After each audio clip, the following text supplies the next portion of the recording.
Hi, my name is Jay-Dee, and I like to go on adventures. I'm here today at Mud Lake, and we're going to explore the hydroelectric dam. Well, actually, there isn't a dam here.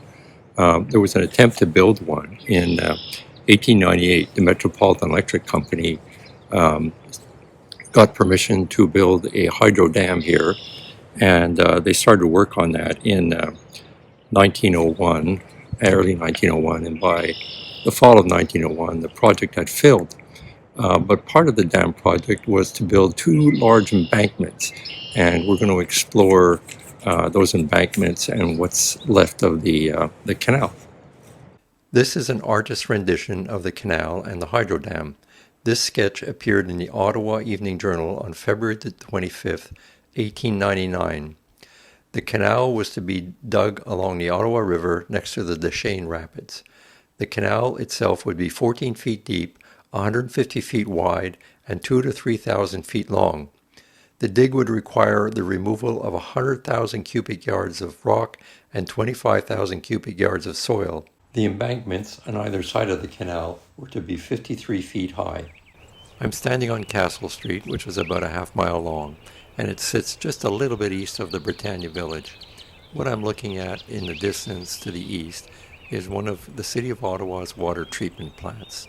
If I turn around and look west, on the right-hand side in the distance, you can see some of the buildings from the Britannia Yacht Club. In front of me here is one of the entrances to the Mud Lake hiking trails, and facing me now is the trail that goes up to one of the embankments I talked about earlier. This is a 1958 aerial view of the canal.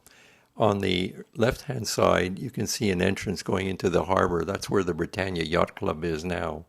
Just above that, there's a little island. It's called Britannia Island. It would eventually be absorbed within the property of the Britannia Yacht Club. There's a barricade there on about halfway, and from there on, that's what's left of the canal, and you can see the embankment running along the north side of the canal. This aerial photo was taken in 1965. You can see how the Britannia Yacht Club has expanded. They still have the same harbor entrance, and the canal is there, and you can still see the embankment on the north side. We're going to walk up to the top of the embankment on the south side of the canal. It's about 30 feet high. The original embankments, when they built the canal, was supposed to be 53 feet high, but obviously this one isn't anywhere close to that. There's a lot of loose rock and limestone up here. Just off to the left, you can see a bit of a limestone outcrop.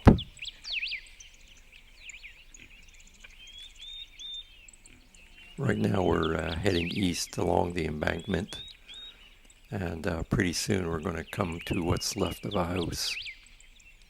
See that big boulder off to the left? We're coming up to it now.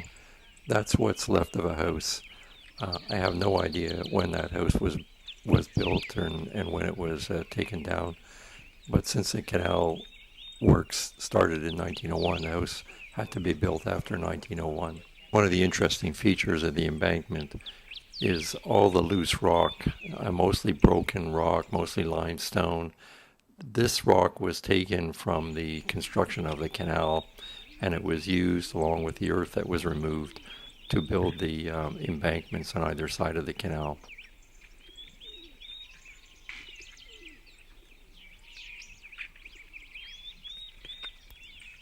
I'm continuing to walk east on the path along the top of the embankment. As I'm going along, you'll see patches of lichen and moss growing along the edge of the path. They also grow down along the hillside to the right of the path.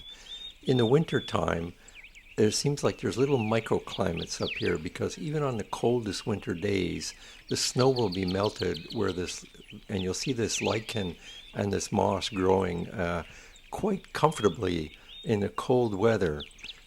It appears that there's openings between the rocks that's permitting warmer underground air to flow up in the cold days. I've taken a couple of videos on colder days, and you can see the plant life is growing after a heavy snowfall. As I continue walking east along the embankment, eventually we'll come to an opening where you have a pretty good view of Mud Lake, and you can see the apartment and condominiums in the distance. The road in front where that car is Cassels Street, where I was standing earlier.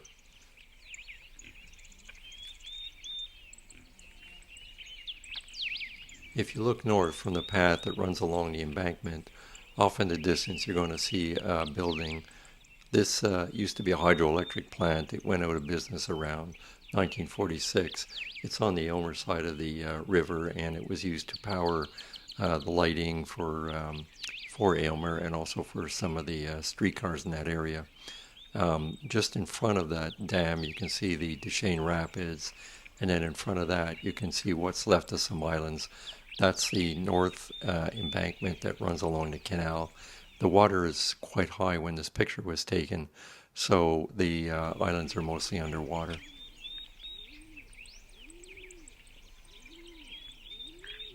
We've reached the east end of the path that runs along the south embankment, and from here we walk down a little hill which is about 30 feet high, and when we reach the bottom we're going to head over to the Ottawa River, which is just off to our left.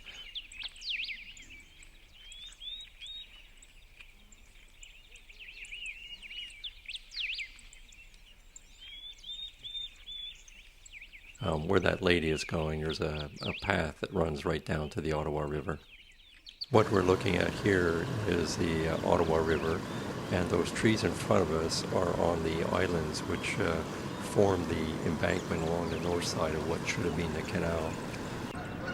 So I'm at the east end of the canal, or where the canal should have been, and this is about as far as I can go. The water is too high to move any further downstream. I wanted to add more to this video by heading east along the edge of the river, but the water is, as I say, is very, very high. So we're going to end this adventure here, and I'd like to thank you all for taking the time to watch this video, and if you have any comments, please feel free to let me know. Take care and enjoy life.